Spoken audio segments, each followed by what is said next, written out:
Halo pemirsa, salam multikultur dari Ubaya.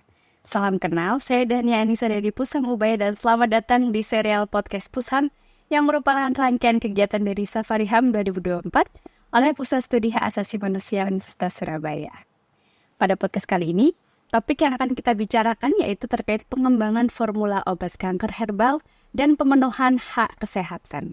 Dan tentu saja untuk membicarakan topik tersebut, sudah ada bersama kami di sini narasumber kami yang luar biasa, seorang dosen Fakultas Farmasi Universitas Surabaya, yang juga seorang dosen anggota dari Pusam Ubaya, yaitu Bapak Apoteker Alasan Sembiring Milala MSI. Selamat datang Bapak Alasan. Ya, terima kasih sudah hadir di sini Bapak. Bahkan sampai pakai batiknya Ubaya loh ya Bapak, semakin cakep hari ini Bapak.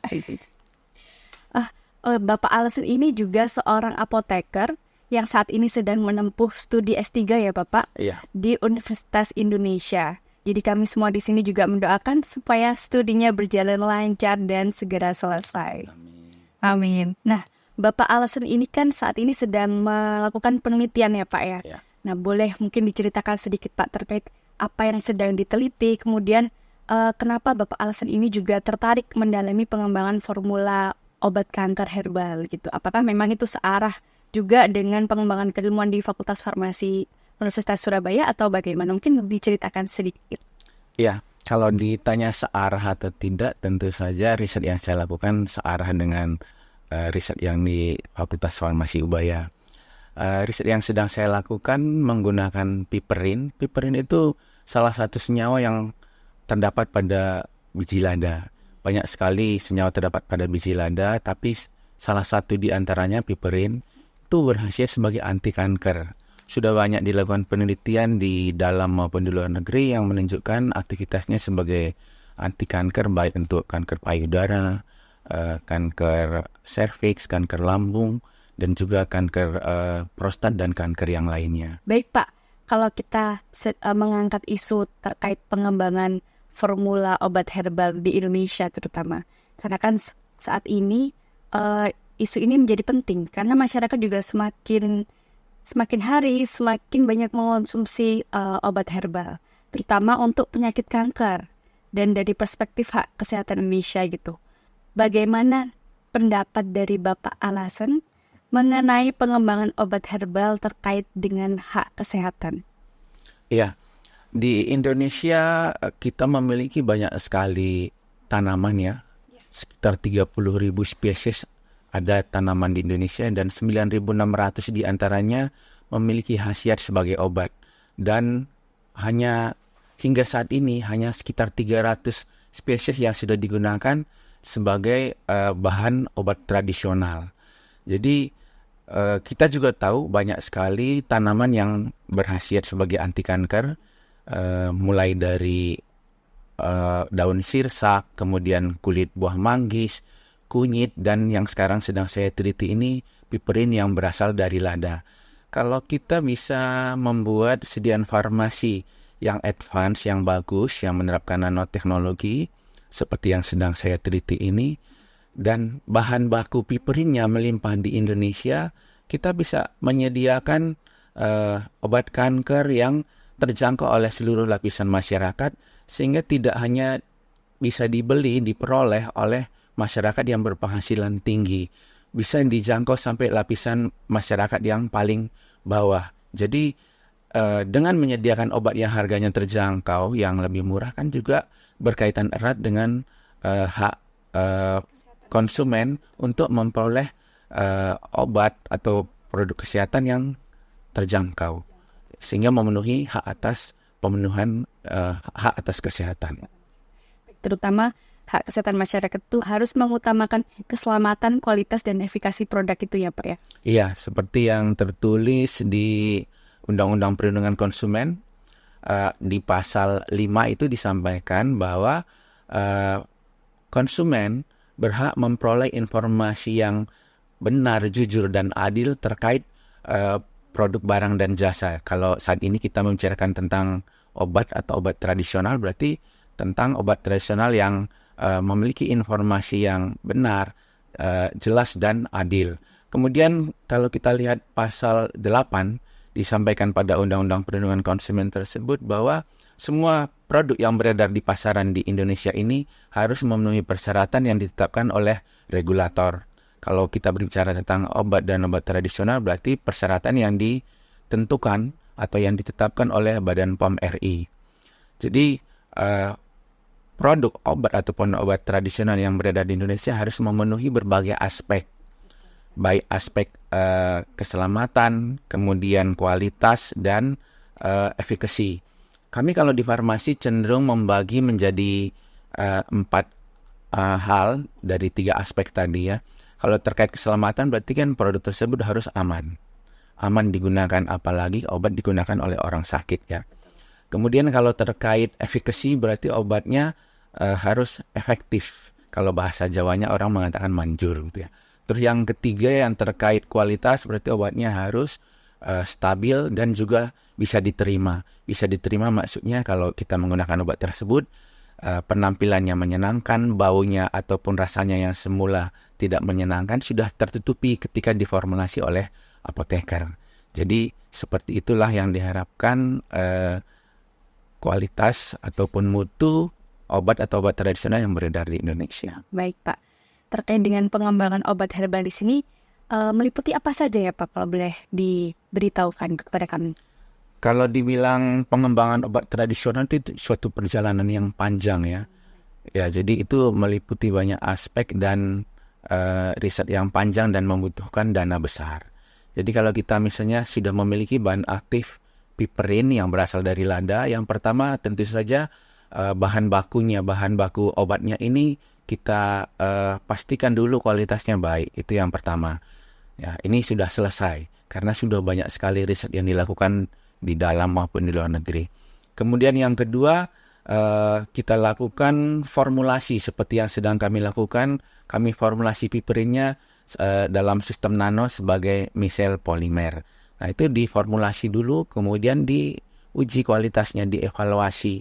Dari berbagai banyak evaluasi yang dilakukan harus semuanya terpenuhi.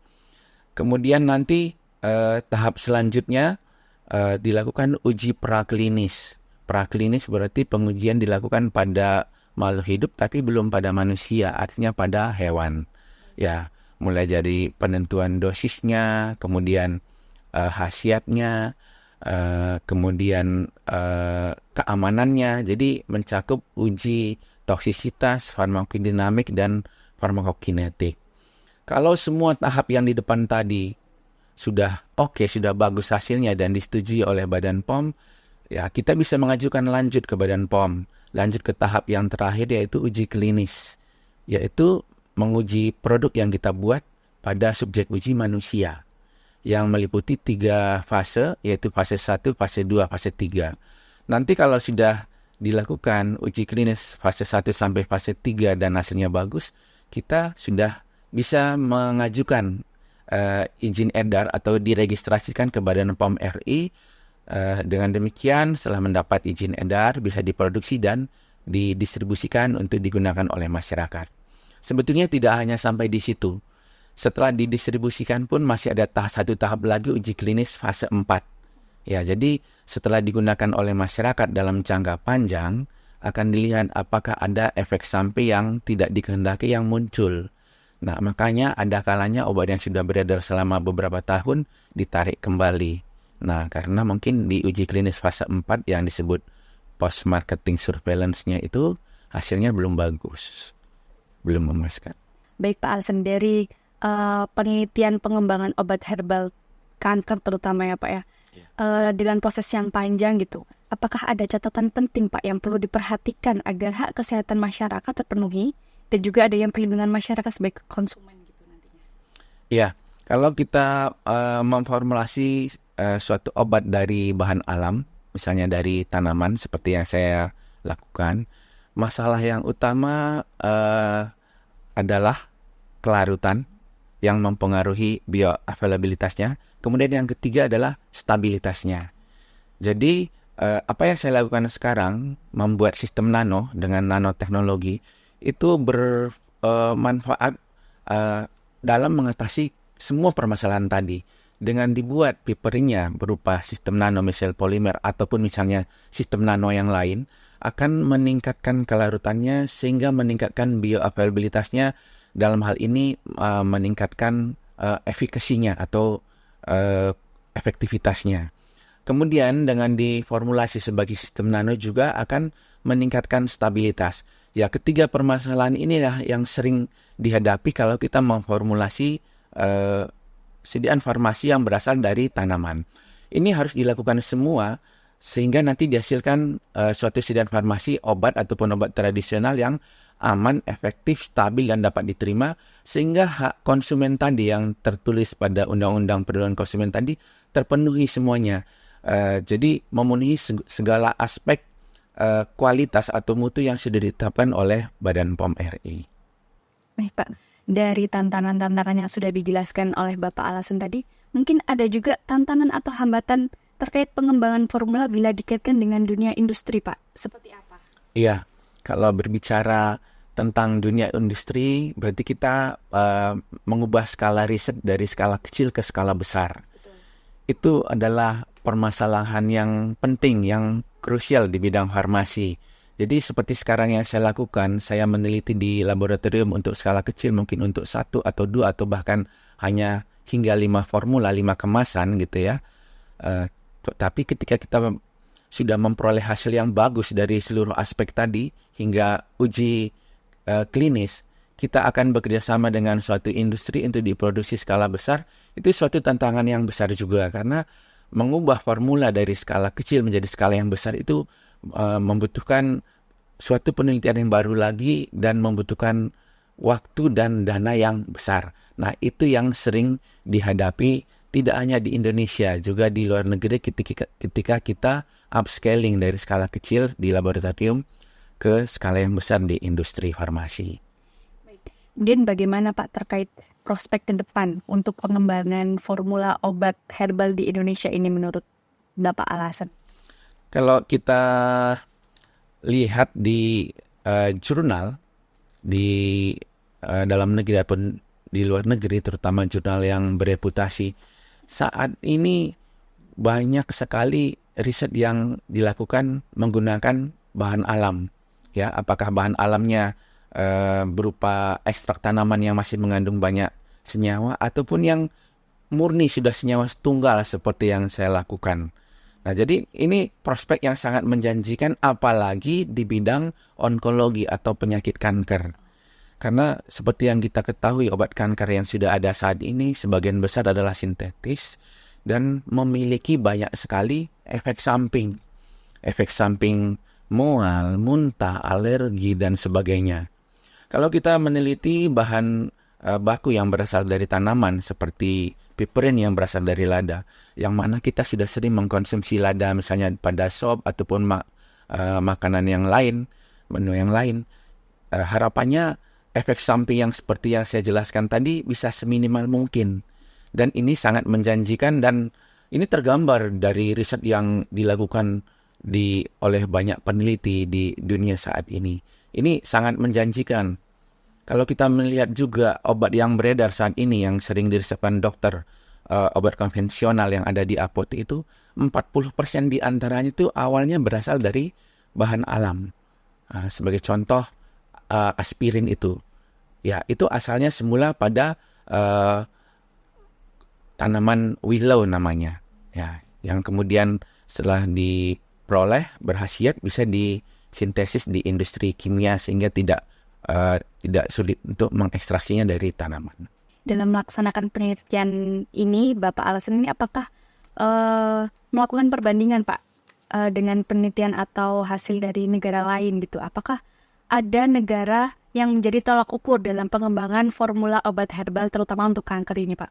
Iya, kalau perbandingan dengan negara lain tentu saja dengan membaca riset di jurnal internasional sudah langsung melakukan perbandingan. Tentu saja kita akan mengacu ke riset-riset yang terbaik yang ada di luar negeri. Ya, jadi dari berbagai belahan bumi.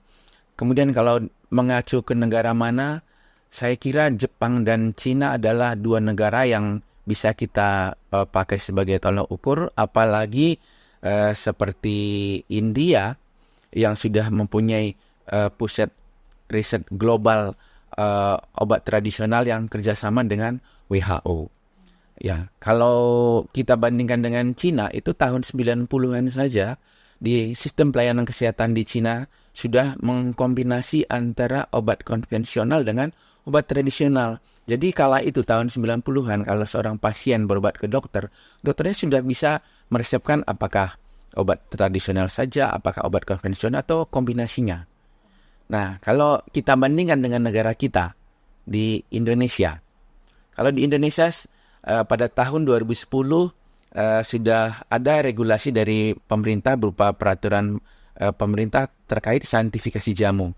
Tidak hanya peraturan pemerintah sampai ke peraturan Menteri Kesehatan, sehingga sejak tahun 2012 di Rumah Riset Jamu di Tawangmangu yang merupakan bagian dari Kementerian Kesehatan sudah dilakukan penelitian berbasis pelayanan kesehatan. Jadi kalau misalnya Mbak Nia berobat ke sana, dokter akan memeriksa seperti halnya dalam praktek sehari-hari, kemudian nanti akan meresepkan obatnya. Dan itu sudah berlangsung hampir 12 tahun sejak 2012. Jadi sekarang produknya sudah banyak sekali berupa jamu saintifik yang beberapa di antaranya sudah diperoleh obat anti hipertensi, obat anti diabetes, obat wasir, obat anti asam urat dan sebagainya.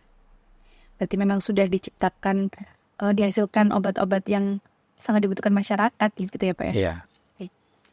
Terkait dari penelitian Bapak, ketika melakukan penelitian Pak, apakah juga mencermati regulasi pemerintah Indonesia terhadap pengembangan formula obat herbal untuk pemenuhan hak kesehatan masyarakat? Iya, saya karena meneliti bahan yang berasal dari tanaman, tentu saja saya juga harus memperhatikan regulasi yang ada di Indonesia. Saya melihat kinerja dari pemerintah terkait regulasi obat tradisional ini patut diacungi jempol ya. Ya, jadi dari Kementerian Kesehatan sudah menerbitkan farmakope herbal sebanyak 2 kali pada tahun 2008 dan 2017. Apa itu farmakope herbal? Farmakope herbal itu adalah buku standar yang memuat tentang ketentuan umum, monografi, dosis dan khasiat obat tradisional yang ada di Indonesia. Kemudian selain itu Kementerian Kesehatan bekerjasama dengan pemerintah secara umum sudah menerbitkan undang-undang kesehatan yang baru, yaitu Undang-Undang Nomor 17 Tahun 2023 yang menggantikan Undang-Undang Nomor 36 Tahun 2009 tentang kesehatan.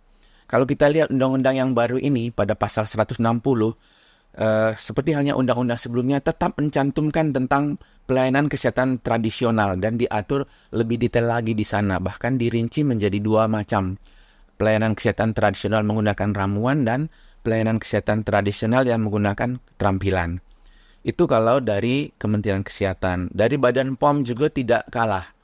Badan POM sudah menerbitkan pada tahun 2023 kriteria dan tata laksana registrasi obat bahan alam. Sehingga suatu industri farmasi ataupun industri obat tradisional ataupun usaha kecil obat tradisional, kalau mau meregistrasikan produk mereka sudah jelas aturannya di sana.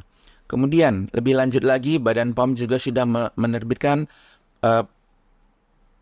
pengawasan peredaran obat tradisional dan suplemen kesehatan di Indonesia. Dan ada satu lagi yang menurut saya bagus sekali, yaitu pada tahun yang sama juga, tahun 2023, Badan POM RI menerbitkan buku yang disebut Modul Cerdas Memilih dan Menggunakan Obat Tradisional yang Aman. Ya, banyak sekali. Tetapi mungkin yang perlu kita perhatikan adalah penindakan yang dilakukan oleh Badan POM RI kepada produsen yang melanggar ketentuan. Ya, jadi ada saja produsen yang melanggar persyaratan tentang aman, efektif, stabil, dan dapat diterima tadi, di mana mereka misalnya melakukan pelanggaran memproduksi obat tradisional yang mereka sudah registrasikan, tetapi di perjalanan tidak mengikuti aturan yang ada. Mereka mengatakan produknya adalah obat pegel linu yang berasal dari tanaman, tetapi ditambahkan bahan kimia obat seperti antalgin. Nah, hal-hal seperti itu, Badan POM RI sudah melakukan tindakan dengan menerbitkan public warning yang berisikan daftar nama produsen yang melakukan pelanggaran tersebut dan melakukan penindakan. Seperti kita ketahui, di Badan POM RI ada deputi yang baru namanya Deputi Penindakan. Ya, kira-kira seperti itu. Baik, jadi secara regulasi pemerintah Indonesia dari Kementerian Kesehatan dan Badan POM sendiri sudah lengkap ya Pak, dari undang-undang, dari pedoman, dari buku sudah lengkap. Namun memang pada prakteknya ada aja pihak yang mencurangi gitu ya Pak. Jadi harapannya ke depannya semoga masyarakat juga aware terhadap obat-obat, baik itu obat herbal maupun obat sintetik yang mereka konsumsi merupakan produk-produk yang aman untuk diri kita ya Pak ya. Iya.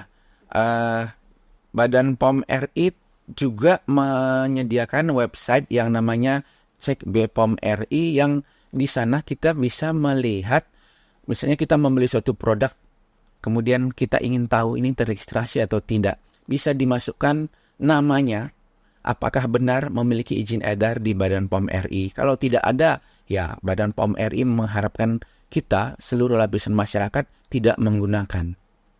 Jadi memang sudah ada fasilitas juga untuk masyarakat untuk bisa ngecek masing-masing mandiri nih. Kita nggak perlu nanya-nanya repot-repot ya Pak. Cek aja di cek BPOM RI, kita ketikkan nama obatnya, nanti akan muncul apakah itu obat yang terregistrasi dan aman untuk kita konsumsi, begitu ya? Iya. Selain itu ada juga Halo BPOM RI, ada juga nomor yang bisa dihubungi, chat WA dan SMS juga ada. Berarti memang aksesnya ada banyak, bisa kita pilih yang paling mudah kita jangkau yang mana gitu ya Pak. Iya. Baik Pak, kalau dari kacamata farmakologi berbasis pada hak kesehatan yang mengutamakan keselamatan, kualitas, dan efikasi produk, apakah Pak Alasan ini ada saran atau masukan serta usulan kepada pemerintah terkait peraturan pengembangan formula obat herbal di Indonesia, khususnya untuk pengobatan penyakit kanker? Iya. Seperti yang tadi, ada saja industri farmasi yang melanggar. Harapan kita penegakan hukum, penindakan terhadap pelanggar bisa ditingkatkan. Karena kalau kita lihat pengalaman tahun-tahun yang lalu, ya mungkin belum terlalu banyak. Dengan adanya deputi penindakan di Badan POM RI, diharapkan ke depan semua pelanggaran-pelanggaran tadi itu bisa ditindaklanjuti sehingga produsen yang melanggar tidak ada lagi, sehingga masyarakat bisa dengan nyaman dan aman menggunakan semua produk. Ya, seperti itu. Baik Pak, terakhir nih Pak, apakah ada yang ingin Bapak Alasan sampaikan kepada masyarakat tentang apa saja peran dan kiprah Fakultas Farmasi Universitas Surabaya dalam pengembangan obat herbal yang berbasis pada hak kesehatan? Iya. Fakultas Farmasi Ubaya sejak berdiri hingga saat ini concern tentang pengembangan obat tradisional. Riset-riset yang dilakukan para dosen beserta mahasiswa banyak sekali tentang obat tradisional. Namun memang kalau terkait untuk penyakit kanker memang belum terlalu banyak. Kemudian kerjasama Fakultas Farmasi dengan Dinas Kesehatan Provinsi Jawa Timur dan yang lainnya dalam hal promosi obat tradisional, kemudian juga terkait penyuluhan tentang keamanan dan penggunaan obat tradisional yang memenuhi persyaratan sudah cukup sering dilakukan. Kemudian kalau masyarakat membutuhkan informasi seperti itu bisa menghubungi Fakultas Farmasi. Kalau yang terdekat di lingkungan kita ini di Kelurahan Kaliwaru, secara rutin Fakultas Farmasi melakukan penyuluhan di sana. Jadi saya sendiri pernah beserta tim melakukan penyuluhan di Kelurahan Kaliwaru, di tim PKK di sana beserta teman-teman dosen di Fakultas Farmasi tentang penggunaan obat tradisional dan sebagainya. Intinya Fakultas Farmasi Ubaya konsen dengan penelitian terkait formula, uji dan keamanan obat tradisional yang ada di Indonesia. Indonesia. Baik, luar biasa sekali Bapak Alas ini beserta tim dari Fakultas Farmasi Universitas Surabaya yang tidak henti-hentinya ya Pak, terus memberikan edukasi kepada masyarakat tentunya terkait penggunaan obat, tentang kesehatan juga ya Pak ya. Baik, terima kasih atas ilmunya yang sudah dibagikan kepada kami semua di sini. Yang pasti ini juga akan menambah wawasan juga, baik untuk saya, untuk teman-teman kru yang ada di studio, dan untuk pemirsa yang ada di rumah dan dimanapun mereka berada. Juga terima kasih juga sudah menyempatkan hadir di sini. Semoga apapun yang kita sampaikan di sini memberikan banyak manfaat ya Pak untuk semua orang. Amin. Terima kasih juga kami sampaikan kepada pemirsa yang sudah mengikuti podcast hari ini, podcast kali ini dari awal hingga akhir. Dan jangan lupa untuk selalu di like, di komen, di share, dan di subscribe supaya tidak ketinggalan dengan episode podcast berikutnya yang pastinya dengan tema yang menarik dan dengan narasumber yang selalu luar biasa. Saya Dahnia Anissa dari Pusam Ubaya undur diri. Salam multikultur dari Ubaya. Terima kasih banyak Bapak Anasa.